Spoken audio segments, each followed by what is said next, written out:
Thanks for joining us yet again as we continue to find solutions concerning the treatment of sexual assault cases in our justice system. In theory, justice works by recognizing harm, taking responsibility for it, and then repairing the damage. To achieve this goal, everyone impacted by sexual violence needs to feel they can speak openly. But courts are simply not designed to do this. Rather, they disincentivize truth telling because offenders know they'll be punished if they admit what happened.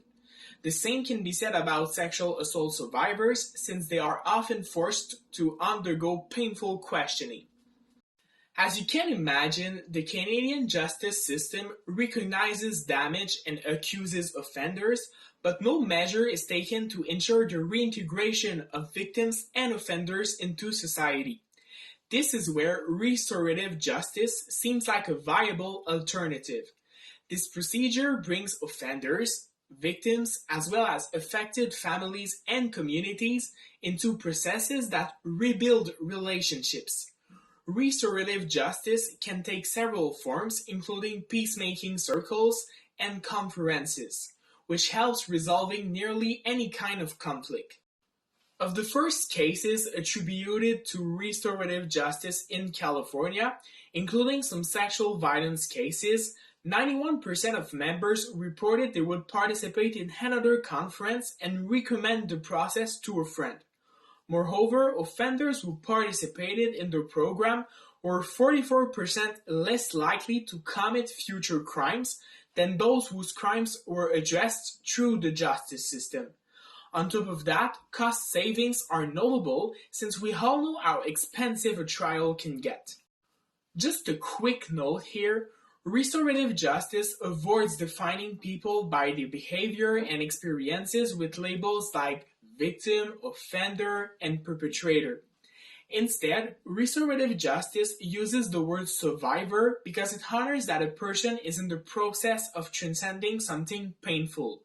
It also uses terms like the responsible person to show that people are more than the worst thing they've ever done.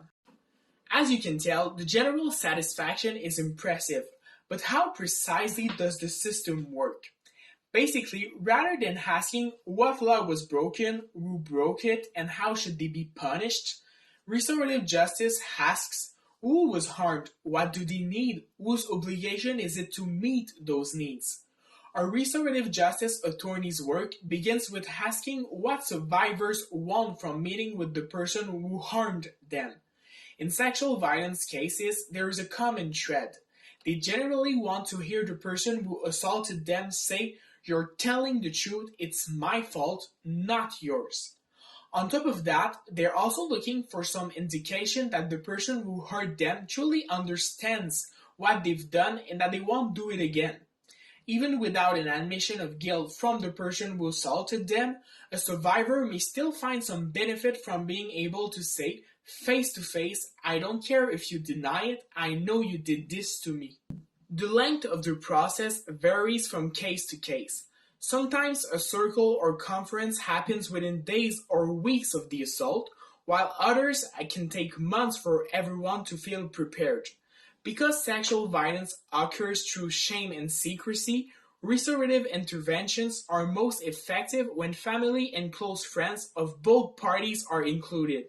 Given that personal and humiliating details are often shared, survivors have the final say over who can attend.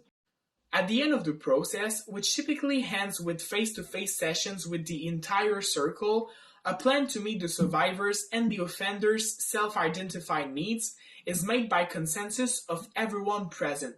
The responsible person is supported by family and community to do right for those they've harmed. For example, if joining a sports team is a part of the offender's plan to help them stay out of sexual temptations, the circle will agree to pay for the enrollment fees. Ideally, root causes of the incident are also addressed, such as the impact of growing up in a home where people witnessed domestic violence.